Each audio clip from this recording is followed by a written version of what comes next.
ఆంధ్రప్రదేశ్లోని పశ్చిమ గోదావరి జిల్లా జంగారెడ్డిగూడెం పట్టణంలో హృదయాన్ని పిండేసే విషాద ఘటన చోటు చేసుకుంది.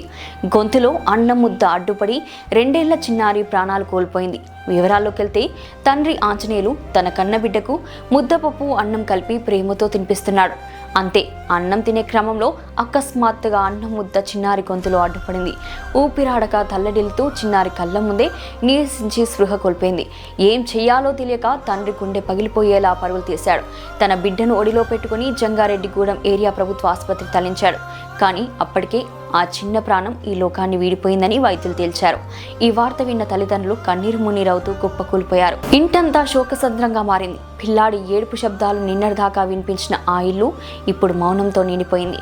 ఈ ఘటన చిన్న పిల్లలకు ఆహారం తినిపించే సమయంలో ఎంతటి జాగ్రత్త అవసరమో మరోసారి గుర్తు చేస్తుంది. ఒక్క క్షణం నిర్లక్ష్యం జీవితాంతం మిగిలే బాధగా మారవచ్చని వైద్యులు హెచ్చరిస్తున్నారు.